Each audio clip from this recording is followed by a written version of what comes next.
Hi friends, അസ്സാം വലൈക്കും. Welcome to my YouTube channel Mamoos Thekkan. അപ്പോൾ എന്നും ഉള്ളതുപോലെ തന്നെ ഇന്നും എൻ്റെ അടുക്കളയിൽ ഉണ്ടാക്കുന്ന കുഞ്ഞു കുഞ്ഞു വിശേഷങ്ങളാണ് കേട്ടോ. കുഞ്ഞു കുഞ്ഞു പാചകങ്ങളൊക്കെയാണ് അപ്പോൾ നിങ്ങളുമായിട്ട് ഷെയർ ചെയ്യുന്നത്. അപ്പോൾ ആർക്കെങ്കിലും എന്തെങ്കിലും എവിടെയെങ്കിലും ഏതെങ്കിലും ഒരു ഐറ്റംസെങ്കിലും ഉപകാരപ്പെട്ടാലോ എന്ന് കരുതിയിട്ടാണ് കേട്ടോ അപ്പോൾ ഇന്ന് നമ്മൾ ഈ വീഡിയോ തന്നെ ഇടുന്നത്. അപ്പം ഇന്ന് രാവിലെ ഗോതമ്പ് മാവിൻ്റെ ദോശയാണ് കേട്ടോ. നമ്മൾ റേഷൻ കടയിൽ നിന്നൊക്കെ കിട്ടുമല്ലോ ആട്ടപ്പൊടി, അത് വെറുതെ വെള്ളത്തിൽ കലക്കി എടുത്തിട്ടുള്ള ദോശയാണ്. നല്ല അടിപൊളി സോഫ്റ്റായിട്ടുള്ളത് മുരിഞ്ഞതുമായിട്ടുള്ള ദോശ.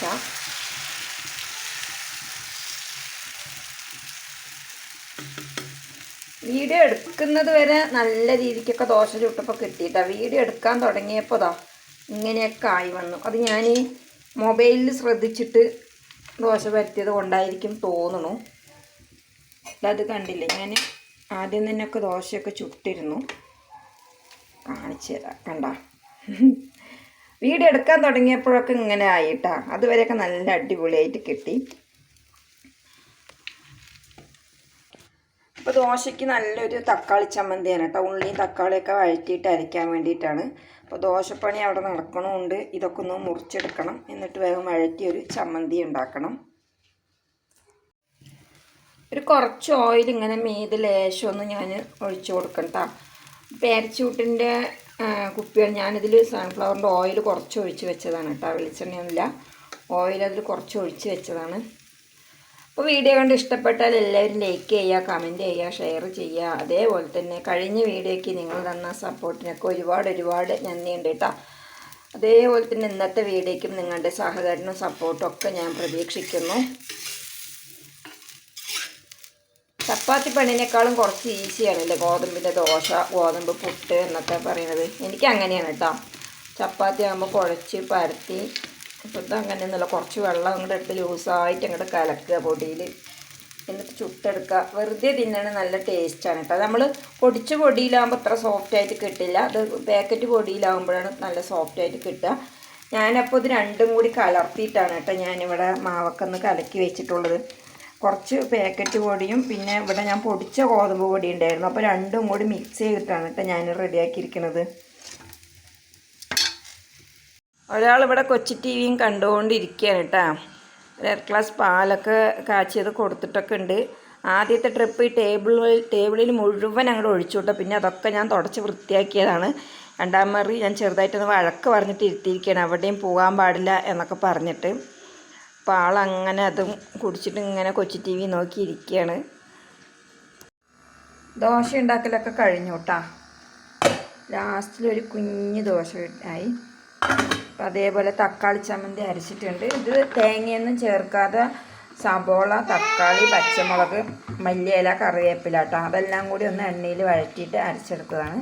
തേങ്ങയൊന്നും ചേർത്തിട്ടില്ല കേട്ടോ. കുറച്ച് ലൂസാക്കിയിട്ട് തന്നെ എടുത്തിട്ടുണ്ട്.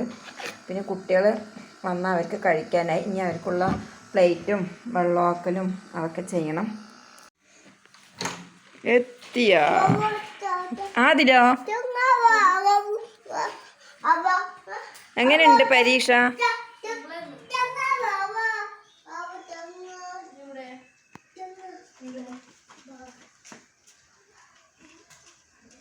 എങ്ങനെയുണ്ട് മദ്രസയിലെ പരീക്ഷ?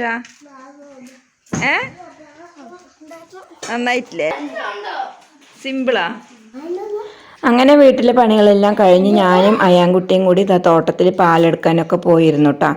അപ്പോൾ ഇക്ക കന്നാസ് എടുക്കാൻ വേണ്ടി പോയിരിക്കുകയാണ്. നല്ല വെയിലാണ് കേട്ടോ. തോട്ടത്തിൽ ഇലയൊക്കെ ആകെ കൊഴിഞ്ഞിരിക്കുകയാണ്. നല്ല വെയിലെന്ന് പറഞ്ഞാൽ നല്ല വെയിലാണ്. ഇപ്പോൾ സമയം ഒരു 10 മണിയൊക്കെ ആയി കാണാം കേട്ടോ.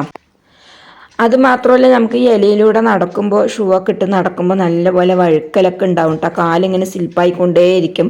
ശ്രദ്ധിച്ച് വേണം നടക്കാൻ. മാത്രമല്ല ഇലയ്ക്കടിയിലൊക്കെ ഈ കരിയിലിൻ്റെ അടിയിൽ എന്തെങ്കിലുമൊക്കെ ഇഴജന്തുക്കൾ കിടന്നാൽ പോലും അറിയില്ല കേട്ടോ.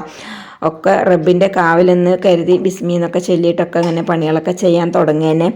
ഓരോ പണിക്കും അതിൻ്റേതായ ബുദ്ധിമുട്ടുകളും കഷ്ടപ്പാടുകളും ഒക്കെ ഉണ്ടാകുമല്ലേ. അങ്ങനെ കഷ്ടപ്പാടില്ലാത്ത പണികളൊന്നും തന്നെ ഇല്ല. എല്ലാം നമ്മൾ തരണം ചെയ്ത് അങ്ങനെ പോവുക തന്നെ കേട്ടോ. പിന്നെ അതൊക്കെ കഴിഞ്ഞ് പിന്നെ വീട്ടിൽ വന്നിട്ട് ഞാൻ തലേ ദിവസം കുറച്ച് ഗോതമ്പ് കുതിർത്തി വെച്ചിരുന്നല്ലോ, അപ്പോൾ അതെടുത്തു കേട്ടോ ഫ്രിഡ്ജിൽ നിന്ന് കുറച്ചെടുത്തിട്ട്. അപ്പോൾ അത് ഞാൻ ശർക്കര പാനിയാക്കിയിട്ട് ഒഴിക്കാനാണ്. അപ്പോൾ ഇപ്രാവശ്യം ഇവിടെ മേടിച്ച ശർക്കരയിൽ കല്ലൊക്കെ ഉണ്ട് കേട്ടോ. അപ്പോൾ ശർക്കരയൊക്കെ ഒന്ന് ഉരുക്കിയിട്ട് ഇതിൽ ഒന്ന് ഒഴിച്ചിട്ട് പിന്നെ കുറച്ച് തേങ്ങ ചരുകിയതും കൂടെ ചേർത്ത് കൊടുക്കുകയാണ് കേട്ടോ. അപ്പോൾ ഇങ്ങനെ ചെയ്യാത്തവരുണ്ടെങ്കിൽ ചെയ്ത് നോക്കിക്കോ, നല്ല അടിപൊളിയാണ്, തിന്നാനൊക്കെ നല്ല ടേസ്റ്റ് ഉണ്ടാകും. വേണമെങ്കിൽ കുറച്ച് തേങ്ങാപ്പാലും ചേർക്കാം കേട്ടോ. അതെല്ലാം നമ്മുടെ ഇഷ്ടാനുസരണം എന്ത് വേണമെങ്കിലും ചേർക്കാം. അപ്പം ഞാനിപ്പോൾ പറഞ്ഞാൽ കുറച്ച് ശർക്കരപ്പാവും പിന്നെ തേങ്ങ ചരുകിയതും കൂടെ ചേർത്തിട്ടാണ് കേട്ടോ മക്കൾക്കൊക്കെ കൊടുത്തത്. അപ്പോൾ ഇത്രയും നേരം വീഡിയോ കണ്ട് സഹകരിച്ച എൻ്റെ എല്ലാ കൂട്ടുകാർക്കും ഒരുപാട് നന്ദിയുണ്ട്. അപ്പോൾ നല്ലൊരു വീഡിയോ ആയിട്ട് നമുക്ക് വീണ്ടും കാണാം. വീഡിയോയിലൊക്കെ എന്തെങ്കിലും തെറ്റുകുറ്റങ്ങൾ വന്നിട്ടുണ്ടെങ്കിലൊക്കെ ഒന്ന് ക്ഷമിക്കണേ, കമൻ്റായിട്ടൊന്ന് അറിയിക്കുകയും കൂടി ചെയ്യണം. അപ്പോൾ ബായ്.